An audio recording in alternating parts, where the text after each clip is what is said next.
인사를 같이 하도록 하겠습니다. 옆에 계신 성도님들 바라보면서 놀러 가기 참 좋은 날씨인데 예배 자리에 오셔서 반갑습니다. 축복합니다. 인사하겠습니다.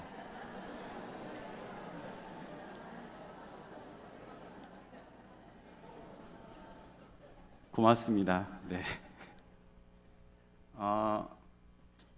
오늘 예배 인도가 있어가지고 찬양대한테 교회 오기 좋은 날씨입니다 이렇게 인사했다가 제가 이해되시죠? 오늘 같은 날씨를 교회 오기 좋은 날씨, 저는 진짜 교회 오기 좋은 날씨라고 생각하고 인사를 했는데 아무도 반응을 안 해주셔가지고 깜짝 놀랐습니다. 생각해보니까 놀러 가기 좋은 날씨인데 제가 그렇게 얘기한 거 아닌가 그래가지고 죄송한 마음에 인사를 이렇게 한 겁니다. 놀러 가기 좋은 날씨인데도 예배 자리에 오셔서 감사하고 또 환영하고 축복합니다. 오늘 놀러 가기 좋은 날씨에 드린 이 예배를 하나님께서 기뻐 받으신 줄 믿습니다. 네, 오늘 말씀 제목을 하나님의 부르심에 합당한 삶이라고 이렇게 정했습니다. 하나님의 부르심에 합당한 삶을 사는 우리 모두가 될 수 있기를 간절히 소망합니다. 오늘 이 하나님의 부르심에 합당한 삶의 주제는 전도와 선교입니다. 4월 마지막 주 오후 예배에 어떤 주제를 가지고 여러분들 같이 말씀 나눌까 고민하다가 이 주제를 선정했는데 왜냐하면 제가 선교위원회 담당이어서 그렇습니다. 가까이는 이번 주 토요일 날 우리 농어촌 선교지원부에서 환경개선 공사를 하러 양주로 갑니다. 이번 주 토요일 날 스케줄 보시고 다른 일정 없으신 분들은 우리 주보의 안내에 따라서 신청해 주시면 좋겠습니다. 그리고 또 제가 해외 선교부를 같이 담당하니까 6월 달부터 있는 해외 선교 세미나가 있습니다. 선교 세미나. 그래서 선교를 단순히 해외로 나간다 이런 측면이 아니라 그리스도인으로서 마땅히 살아야 되는 선교적 삶에 대해서 같이 또 배웁니다. 그래서 같이 해주시면 좋겠습니다. 2주 전에 저희가 우리 협력 선교사님들 기도 제목을 나눠드렸습니다. 어디에 있는지 모르시는 분들 안 계시죠? 네, 크게 웃으셔가지고 당황했습니다. 네, 성경책에 두고 또는 큐티하는 자리, 기도하는 자리, 또 필사하는 자리에 같이 두시면서 시작과 끝에 하루에 한 명씩 정도 같이 기도해 주시면 선교사님들이 큰 힘이 되리라고 믿습니다. 선교는 어려운 게 아니고 선교의 마음을 품고 내가 할 수 있는 것을 하는 것, 이게 선교입니다. 함께 해주시리라고 믿고 선교에 대한 주제에서 선교를 이렇게 해라라는 내용을 오늘 하지는 않습니다. 선교는 세미나에 오시면 또 같이 배우리라고 생각되고 오늘은 하나님의 부르심에 합당한 삶이라는 주제이면서 하나님의 부르심의 원리 그리고 그 부르심에 합당한 삶의 의미가 무엇일까 이 부분을 같이 나누려고 합니다. 하나님이 우리를 부르셨다. 그리고 하나님이 부르심을 받은 사람이 어떤 존재인가에 대해서 같이 보려고 합니다. 선교하면 누구나 다 알고 있습니다. 선교는 내가 하는 거라고 우리가 하는 거라고 알고 있음에도 불구하고 사실 어떻게에 대한 답을 잘 하지 못하는 경우가 많고 괜히 마음의 부담만 가집니다. 그런데 결국 하나님께서 우리에게 원하시는 삶, 하나님의 부르심 합당한 삶은 어떤 삶인지 오늘 베드로의 이 고백을 통해 가지고 같이 나눠 보도록 하겠습니다. 베드로가 하나님께서 하나님의 부르심에 합당한 삶을 살도록 하는 그 의미 그리고 그 부르는 사람에 대한 정체성을 이렇게 정의해주고 있습니다. 오늘 본문 아닌데 오늘 본문의 앞에 있는 베드로전서 1장 1절 2절 말씀을 같이 한번 읽어보도록 하겠습니다. 베드로전서 1장 1절 2절에서 베드로가 오늘 이 서신을 쓰면서 서신의 대상 되는 분들이 누구인지 1절 2절 같이 보겠습니다. 같이 읽겠습니다. 시작. 예수 그리스도의 사도 베드로는 본도, 갈라디아, 갑바도기아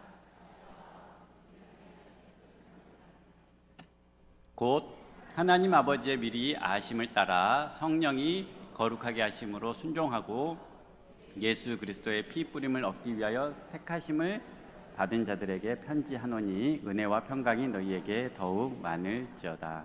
아멘. 1절에 이렇게 표현하고 있습니다. 예수 그리스도의 사도 베드로는 본도, 갈라디아, 갑바도기아, 아시아와 비두니아에 흩어진 나그네. 오늘 편지의 대상은 누구라고요? 흩어져 있는 나그네들에게 쓴 편지입니다. AD 64년경에 로마에 큰 화재가 일어났습니다. 그래서 로마는 크게 14개의 구로 나눠져 있는데 그 중에 약 10개의 구가 전소 및 굉장히 큰 파괴가 일어났습니다. 네로 황제가 당시 이 화재에 대한 원인을 그리스도인에게 누명을 씌우면서 그리스도인을 핍박하게 된 동기로 삼게 됩니다. 역사적인 자료들에 의하면 여러 가지 이유들이 있겠지만 그리스도인들이 당시에 누명을 쓴 것은 분명해 보입니다. 그 당시에 로마에 살고 있었던 여러 그리스도인들이 곳곳에 흩어지게 됐는데 베드로 전서의 서신의 대상이 바로 이와 같이 흩어져 있는 나그네들입니다. 그리고 흩어져서 살고 있는 나그네들은 아직 살고 있는 분들이지만 많은 사람들이 순교를 당한 그런 때에 그리스도인의 정체성을 사도 베드로는 이렇게 정리를 하고 있는 거죠. 나그네이지만 이어지는 2절에선 삼위일체 하나님의 고백을 합니다. 즉 아버지 하나님 아버지의 아심을 따라 선택된 사람들이고 예수 그리스도의 피로 구원받은, 그리고 성령의 거룩하게 하심으로 성화의 삶을 살아가는 이런 수식어들을 통해 가지고 너희들은 지금 흩어져 있는 나그네와 같은 신분처럼 보이지만 여러 가지 이유로, 즉 예수를 믿는다는 그 이유 하나 때문에 현재 고난과 어려움을 겪고 있지만 여러분들은 삼위일체 하나님께서 여러분들을 택하여서 부른, 지명한, 그리고 여러분들을 인도하는 하나님이다라고 하는, 하나님의 백성이라고 하는 분명한 정체성을 가르쳐주고 있는 것입니다. 평촌에 살아가고 있는 우리도 마찬가지입니다. 단순히 그렇게 흩어져 있는 당시 AD 64년경에 박해받는 로마에 있었던 그리스도인들 뿐만 아니라 평촌에 흩어져 살고 있는 우리 나그네와 같은 삶을 살고 있는 것처럼 보이지만 혹시 여러 가지 이유들로 고민되고 염려되고 힘든 내용들이 있을지 모르지만 여러 가지 기도 제목들 속에 마음이 아프기도 하고 몸이 아프기도 하고 힘든 분들도 계시겠지만 우리를 향하여 주님께서는 흩어진 나그네로 지정하지 않고 삼위일체 하나님께서 택하여 부르시고 우리를 구원하여 주신 그 하나님의 백성, 하나님의 자녀라고 분명하게 가르쳐주고 있습니다. 이번 한 주간도 그 은혜를 누릴 수 있기를 간절히 소망합니다. 우리는 흩어져서 살아가는 나그네처럼 보이지만 흩어진 나그네로 그치지 않고 하나님의 백성, 하나님의 자녀라는 것입니다. 그 은혜를 늘 기억하면서 이번 한 주간도 살기를 간절히 소망합니다. 그런데 이와 같은 이 고백, 이와 같은 베드로의 나그네와 같은 삶을 살아가는 그들에게 주는 이 정체성이 어떻게 생성되었냐면 그게 오늘 본문 4절 5절에 나와 있습니다. 4절 5절 내용 같이 한번 읽어보겠습니다. 시작. 사람에게는 버림바가 되었으나 하나님께는 택하심을 입은 보배로운 산돌이신 예수께 나아가 너희도 산돌같이 신령한 집으로 세워지고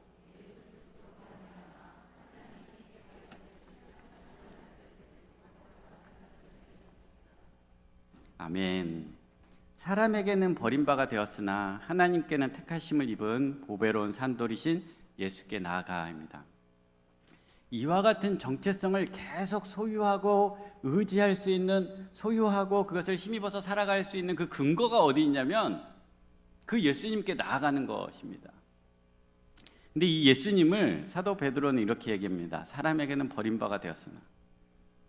여기서 사람은 예수님을 십자가에 못 박게 했던 많은 사람들을 지칭할 것입니다. 그런데 거기에 누구도 포함돼요? 베드로도 포함이 돼요. 그러니까 베드로는 이 사절을 기록하고 그 흩어져 있는 나그네와 같은, 그럼에도 불구하고 하나님의 자녀된, 하나님의 백성된 그들에게 편지를 쓰면서 이 고백을 쓸 때 아마도 멈칫했을 겁니다. 사람에게 버림바가 되었으니. 이 사람은 바로 베드로를 비롯한 제자들도 그렇습니다. 그러지 않겠습니까? 버림바 되었다, 버렸어. 예수님을 버린 사람들 중에 대표격인 사람이 베드로입니다. 대표격이었던 베드로가 이 고백을 하면서 사람에게는 버림받았다, 나에게조차도 버림받았다, 내가 지금 이 편지를 쓰고 있지만 주님의 증인된 나에게조차 버림받았던 그 예수님을 하나님께서는 택하시고 보배로운 산두리신 그 부활과 영광 가운데 임하게 하셨다라고 하는 것을 가르쳐주고 있습니다. 그분께 나아갈 때 우리가 그 정체성, 그 신분을 합당한 삶을 살 수 있다는 것입니다. 제자들, 특별히 이 사도 베드로가 당시 초대교회의 머릿돌과 같은 사람이 되었습니다. 이어지는 설명이 그래요. 건축자들이 버린 돌이었는데, 쓸모가 없어서 버린 돌이었는데, 버려진 그 돌을 가지고 교회를 세우신 하나님의 그 영광, 하나님의 뜻, 그것을 사도 베드로가 증인이 된 거예요. 버림받은 예수님이 하나님 나라의 머릿돌이 되었던 것처럼, 그리고 그 예수님을 버릴 수밖에 없었던 자신을 하나님 나라 교회의 머릿돌 삼으신 그 주님께 우리가 나아간다고 하면 지금은 흩어져 있는 것처럼 보일지 몰라도 그 주님을 세우신 하나님께서 우리를 세우시고 붙들어 주시고 인도하여 주신다라고 하는 이 고백인 겁니다. 베드로와 제자들은 그렇게 하나님 나라의 일꾼이 된 거예요. 그들이 훌륭해서, 그들의 외모가 자격이 있어서, 그들이 예수님으로부터 3년 동안 훈련을 너무나 잘 받아가지고 그들이 자격이 돼서 통과되어서 합격이 되어서 사도가 된 것이 아니라 불합격되어지고 예수님을 버린, 스승이었던 메시아였던 예수님을 버린 그들을 하나님께서 다시금 택하여 주시고 용서하여 주시고 붙들어 주셔서 하나님 나라의 사도가 되었던 것처럼 여러분들도 그런 하나님의 자녀, 하나님의 백성이라는 그 신분을 소유한 자로 살아가라라는 이야기입니다. 그 은혜를 꼭 기억하면서 살아갈 수 있기를 간절히 소망합니다. 하나님 앞에 나오는 것, 하나님 앞에 예배드리는 것, 하나님 앞에 기도하는 것, 하나님을 경배하는 것에는 그 누구도 부족함이나 자격 없는 사람이 없습니다. 하나님으로부터 우리 모두는 그렇게 택함 받은 귀한 믿음의 존재인 것을 기억하면서 이번 한 주간도 살아간다면 우리의 여러 가지 기도 제목들 가운데서 하나님께서 반드시 분명히 일하여 주시고 인도하여 주실 것입니다. 오늘 이와 같은 신분을 향하여 사도 베드로는 이렇게 정리하고 있습니다. 9절입니다. 어떻게 보면 그리스도인에 대한 흩어진 나그네와 같은 그들에게 분명한 정체성을 이렇게 증거하고 있습니다. 같이 한번 읽어보겠습니다. 2장 9절입니다. 시작.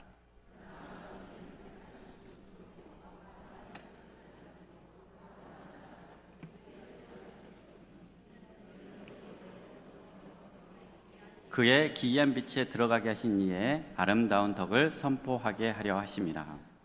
크게 네 가지를 설명하고 있습니다. 택하신 족속이요, 왕 같은 제사장들이요, 거룩한 나라요, 그의 소유된 백성이니. 이 네 가지 정체성은 그 근원이 출애굽기 19장 5절에서 6절에 나와 있는 내용입니다. 그 구절 한 번만 더 읽어보겠습니다. 시작. 출애굽기 19장 5절에서 6절입니다. 같이 읽겠습니다. 시작. 세계가 다 내게 속하였나니 너희가 내 말을 잘 듣고 내 언약을 지키면 너희는 모든 민족 중에서 내 소유가 되겠고 너희가 내게 대하여 제사장 나라가 되며 거룩한 백성이 되리라. 너는 이 말을 이스라엘 자손에게 전할지니라. 5절을 보여주시면 세계가 다 내게 속하였다고 되어 있습니다.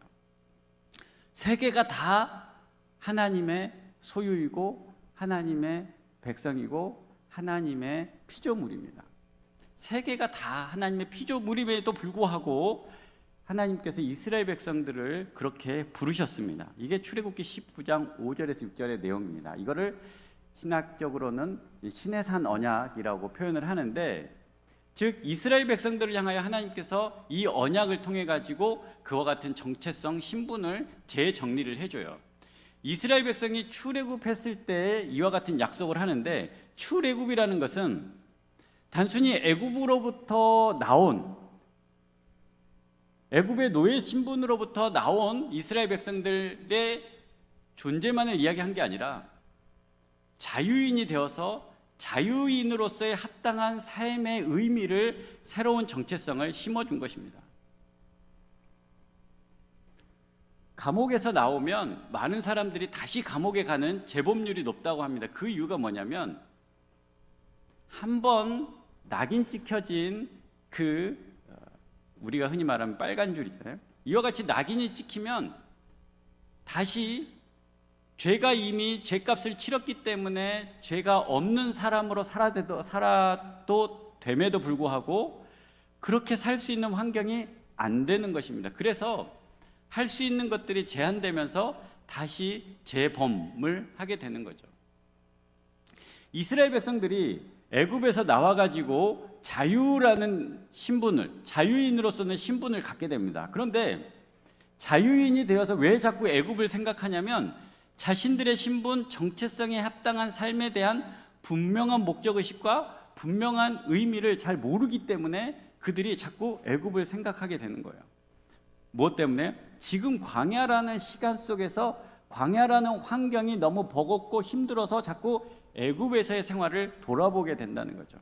그 광야라는 시간을 지나고 가나안 땅에 들어가서 그들이 이루게 될 정체성, 그들이 이루어야 되는 목적의식을 오늘 출애굽기 19장 5절에서 6절에서 보여주고 있다는 거죠. 그런데 문제가 발생했습니다. 뭐냐면, 이 출애굽기 19장 5절에서 6절에 정해준 하나님의 백성에 대한 정체성에 이스라엘 백성들이 올바로 응답하지 못하고 그 하나님의 소유된, 하나님의 거룩한 백성됨의 의미를 잃어버리고 상실하고 놓쳐버리게 된 겁니다. 그래서 하나님께서 새로운 민족을, 새로운 나라를, 새로운 백성을 삼으신 겁니다. 그게 예수님의 십자가의 사건입니다. 이스라엘 사람들로 인해서 그들이 이뤄나가야 되는 그 나라, 그 땅에 세우고자 했던 하나님의 나라가 실패하게 되면서, 그 실패에 대한 대안으로 예수님을 이 땅에 보내시면서 하나님의 자유인으로서의 삶, 하나님의 부르심에 합당한 삶을 사는 모습을 그리게 된 거죠. 그게 베드로가 조금 전에 얘기했던 2장 9절에 나와 있는 내용입니다. 그 네 가지의 모습을 하나씩 살펴보도록 하겠습니다. 너희는 택하신 족속이다라는 겁니다. 조금 전에 말씀드린 것처럼 이스라엘 백성들이 그 자격을 잃게 되면서 새로운 족속을 만들었어야 돼요. 아브라함으로부터 혈통적으로, 육신적으로 구성된 이스라엘 민족의 족속이 아니라 새로운 예수 그리스도의 피로 거듭난 새로운 족속을 하나님께서 필요로 하셨고 만드셨고, 그거 예수님을 믿음으로 고백하는 사람들이 새로운 족속이 되었다는 것입니다. 예수님의 피로 새롭게 태어난 민족, 이게 너희는 택하신 족속이요 라는 뜻입니다. 우리는 누구라고요? 예수님의 피로 택하신 족속입니다. 새로운 나라의 백성이라는 거죠. 하나님 나라에 새롭게 선택된, 예수님의 피로 선택된 백성의 신분, 족속의 신분, 새로운 족속이라는 것을 기억하면서 살 수 있기를 간절히 소망합니다. 물론 우리는 대한민국 국적을 가지고 있는 사람이지만 동시에 하나님 나라의 시민권을 새롭게 소유한 그런 사람이라는 것을 기억하면서 살아야 한다는 것입니다. 두 번째, 왕 같은 제사장입니다. 이 말이 참 어렵습니다. 왕이면 왕이지 제사장은 또 뭐고, 왕 같은 제사장은 뭐냐? 왕 같은 제사장은 인류 가운데 예수님밖에 없습니다. 메시아로서, 왕으로서 이 땅에 오셨고 제사장으로서 일을 수행한 유일한 분이 예수님입니다. 그래서 우리에게도 이 땅에 왕으로서, 하나님 자녀로서, 즉 하나님의 자녀이기 때문에 신분이 뭐라고요? 이 땅에 하나님의 왕자, 즉 왕과 같은 권한을 가지는 제사장의 역할을 하는 사람이다라는 것입니다. 온 땅을 다스리면서 왕 같은 삶만 사는 것이 아니라 왕으로서 살지만 제사장처럼 하나님을 예배하는 민족, 예배하는 백성으로 삶을 살라는 것이고, 하나님을 예배하는 자리로 초대하는 삶을 살라는 것입니다. 제사장은 스스로 제사를 드리는 사람이면서 동시에 사람들의 제사를 돕는 사람인 것처럼 왕의 신분, 왕과 같은 신분을 소유하면서 제사장의 역할을 감당하는 사람으로 살라라는 것입니다. 우리 이웃 가운데 이와 같이 여전히 하나님을 알고 하나님을 알아가야 되는 많은 사람들에게 제사장의 직분을 감당하는 삶, 이것이 왕 같은 제사장입니다. 세 번째, 거룩한 나라입니다. 이 세상의 법칙과 논리가 아니라 하나님을 섬기기 위해 구별된 백성으로서의 삶을 살라라는 것입니다. 조금 전에 나그네와 같은, 흩어져 있는 나그네와 같은 당시에 그리스도인들을 증언하면서 그들이 흩어져서 나그네처럼 살 수밖에 없었던 이유는 로마의 당시의 문화에 저항했기 때문에 그렇습니다. 그리스도인들이 네로로부터 단순히 미움받았던 이유는 그들이 그리스도인이라는 이유 때문만이 아니라 예수를 주라 시인했기 때문에 그렇습니다. 예수 외에 다른 어떤 주도 인정하지 않고 심지어 로마의 황제를 주로 왕으로 인정하지 않았기 때문에 그런 거거든요. 로마는 다신교입니다. 원래부터 다신교예요. 그렇기 때문에 기독교인들도 존재하는데 아무 문제가 없습니다. 근데 기독교인이 존재할 수 없는 이유는 뭐냐면 로마의 황제를 신으로 섬기지 않기 때문에 그런 거예요. 유일신 신앙이기 때문에 그렇습니다. 이해되십니까? 그러니까 예수를 믿는다는 것, 로마 당시의 로마의 황제와 로마의 행정관들은 전혀 개의치 않습니다. 왜냐하면 원래부터 다종교였기 때문에. 그런데 기독교인, 물론 이제 그 유대인들도 여기에 포함되겠죠. 쉽게 인정해 줄 수 없는 겁니다. 왜냐하면 유대인들은 여호와만 하나님이라고, 신이라고 섬기고 있고, 그리스도인들은 또 예수를 주라 시인하기 때문에 인정하지 못하는 거죠. 그래서 그들을 박해하기 시작한 겁니다. 즉 거룩한 나라라는 것은, 하나님을 섬기기 위해 구별된 백성이라는 것은 당시에 로마가 인정하고 있었던 이와 같은 문화와 법칙으로부터 구별된 삶을 살도록 부름받은 나라라는 것입니다. 그렇게 살려고 하면 어떻게 되는 거예요? 흩어져서 살 수밖에 없는 거예요. 자신들이 지금까지 평생을 일구면서 누렸던 집, 자신들이 했던 일, 이 모든 것들을 버리고 흩어져서 살 수밖에 없는 겁니다. 세상의 논리로 감당할 수 없는 삶을 살아가야 되는 거죠. 그들이 흩어져서 살고 있는, 그들이 경험하는 환난은 이것으로부터 시작되는 겁니다. 우리가 오늘날 살면서 세상으로부터 여러 가지로 구별된 삶을 살려고 노력합니다. 불편하고 힘들고 어렵습니다. 그런데 그것이 나의 모든 것을 내려놓을 만큼 세상으로부터 환난이나 핍박을 받습니까? 그렇지 않잖아요. 예수님 믿기 참 좋은 나라에 살고 있는 겁니다. 우리의 부모님 세대들이 예수님을 믿으려면 실제로 그러한 삶을 사셨던 분들도 계시잖아요. 우리가 오늘날 이 땅을 살아가면서 예수님 믿는다고 조금 눈초리 받을 수도 있고, 예수님 믿는다고 해서 조금 시기와 질투를 받을 수도 있고 무시를 당할 수도 있습니다. 그런데 그것이 우리를 너무 힘들게 하기보다는 그것이 주님을 잘 믿는 증거가 될 수 있기를 간절히 소망합니다. 우리에게 맡겨주신 하나님의 거룩한 사명이라는 거죠. 근데 이것이 단순히 거룩함을 드러내기 위해서 세상과 배척된 삶, 세상과 나뉘어진 삶, 세상과 전혀 동떨어진 삶을 살라는 이야기가 아닙니다. 그 세상을 나를 핍박하는, 나를 눈초리 주는, 나를 힘들게 하는 그 사람들조차도 포용할 수 있고 사랑할 수 있는 마음을 가지고 살아가는 그리스도인의 삶을 이야기하고 있다는 거죠. 마지막으로 하나님의 소유된 백성입니다.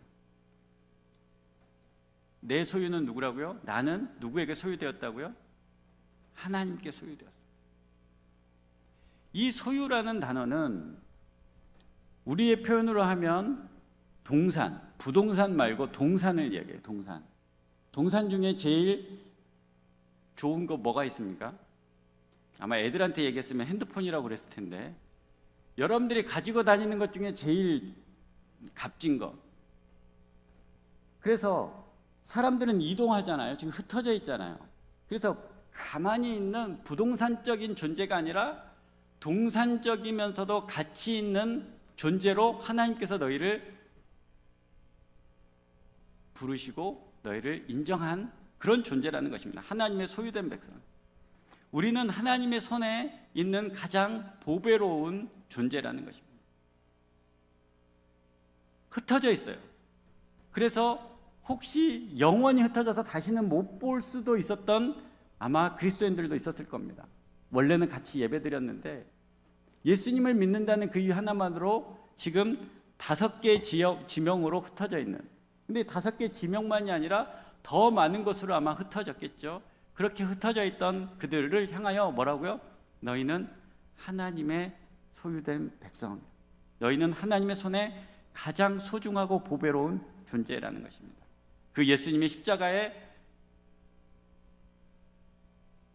대속의 의미로 보배로운 존재예요. 다른 말로 하면 예수님의 값어치 되는 보배로운 존재라는 겁니다.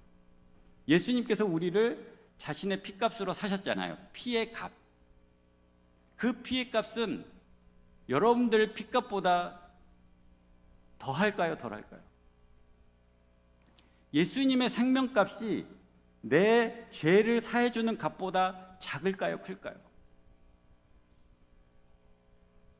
사람이니까 똑같을 수도 있겠습니다만은, 모든 인류를 대속해서 아무 죄가 없어서 모든 인류의 죄를 다 속해줄 수 있는 그 예수님의 피값으로 사진 보배로운 존재.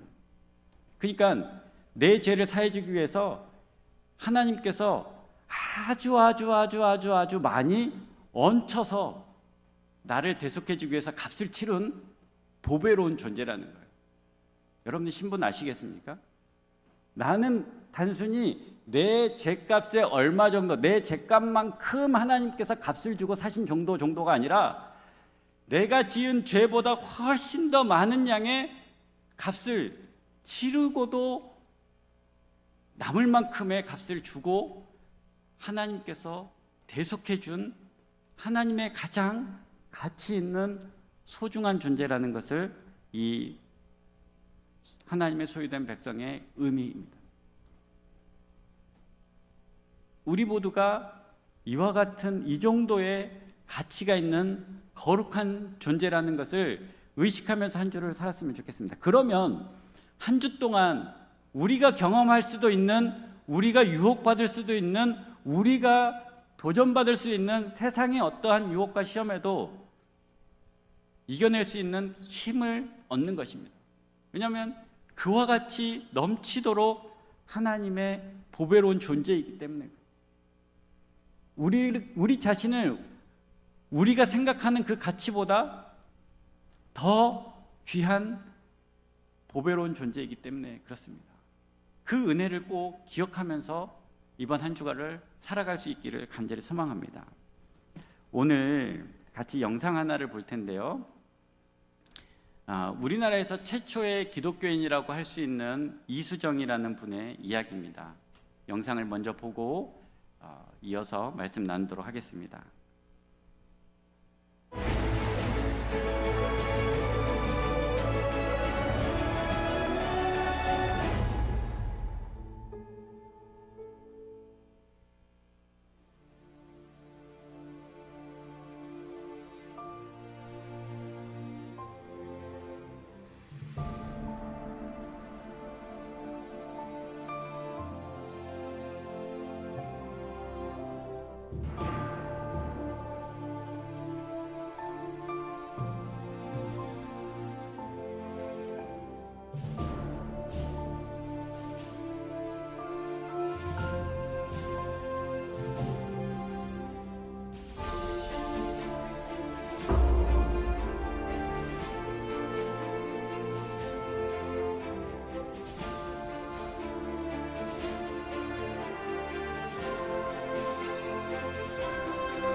마지막 설명할 부분입니다. 하나님의 아름다운 덕을 선포하는데 어두운 데서 불러낸입니다. 이 이수정이라는 분이 일본에 가서 요코하마 지난번에 다녀왔었는데요. 이번에 선교를 가면 또 기회가 돼서 다녀올 수 있을 것 같습니다. 요코하마에서 처음 예수님을 영접하고 미국에 편지를 쓴 겁니다.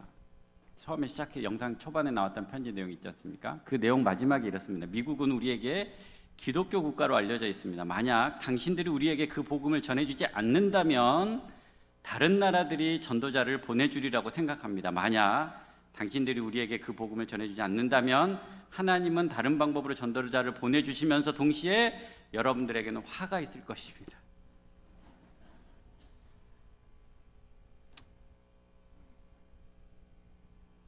이 이야기를, 이 편지를 듣고, 편지를 보고, 편지가 이제 이 신문에, 그 잡지에, 선교 잡지에 실렸는데, 이것을 보고 언더우드 선교사와 아펜젤러 선교사가 자신들의 선교지를 한국으로 바꾼 겁니다. 조선으로. 그래서 우리나라의 최초의 선교사님이 된 거예요. 그래서 이제 한국의 이 마게도냐인이라고 이런 칭호를 이수정 씨가 듣습니다. 그러면서 자신은 성경을 번역하는 겁니다. 한자 성경을 한글로 번역하기 위해서 스스로 노력을 해가지고 마가복음을 제일 먼저 번역하고 그것을 들고 아펜젤러 선교사하고 언더우드 선교사님이 1885년에 우리나라에 들어와요. 그래서 세계 선교 역사 중에 선교사님들이 아직 파송되지도 않았는데도 불구하고 성경이 번역된 것을 들고 가는 유일한 나라가 대한민국입니다. 당시의 한국은 국외적으로는 여러 나라들로부터, 열강들로부터 뭐 외침이라고 하긴 그렇고 여러 가지 강화 조약들을 맺지 않습니까? 그리고 국내적으로도 사실 많이 어두운 나라였습니다. 하나님께서 이 이수정이라는 한 사람의 편지와 그 믿음, 그리고 그 기도 가운데서, 그 수고 가운데서 하나님께서 이 나라의 그 어두움을 밝게 비춰주는 시작이 되게 되었다는 겁니다. 그 요코하마에서 이 두 분의 선교사님을 이수정 씨가 만나고 한글을 가르쳐주고 그곳에서 번역된 성경을 전하는 그 순간, 그때 그곳에 하나님께서 이 땅을 향한 하나님의 구원의 역사를 써내려갔다는 거죠. 우리에게 맡겨진 직분과 역할들도 선교사님들이 우리에게 전해준 그 빚을 갚는 그런 역할입니다. 물론 그 일이 우리가 뒤늦게나마 선교지에 가가지고 선교사로 사는 것도 있겠지만 그 빚을 갚기 위해서 먼저 선교를 가 있는 분들을 향해서 기도해주고 축복해주고 섬겨주고 또 격려해주는 그 일들이 작은 보내는 선교사로서의 역할과 직분이라고 믿습니다. 뿐만 아니라 우리의 일터에서, 우리의 삶에서, 우리에게 허락된 자리에서 아직도 주님을 알지 못해서 어두운 곳에 방황하고 힘들어하는 이들을 향하여 그리스도의 밝은 빛으로 인도해주는 삶을 산다는 것, 이것도 선교의 삶이고 전도의 삶이고 주님께서 우리를 그 자리로 보내신 하나님의 뜻에 합당한 삶을 사는 것이라고 믿습니다. 우리를 부르신 그 하나님의 분명한 직분, 정체성을 먼저 잘 소유하고 그 직분에 합당한 삶을 살면서 하나님께서 우리에게 맡겨진 그곳에서 주님의 밝은 빛을 드러내는 귀한 삶 살 수 있기를 간절히 소망합니다.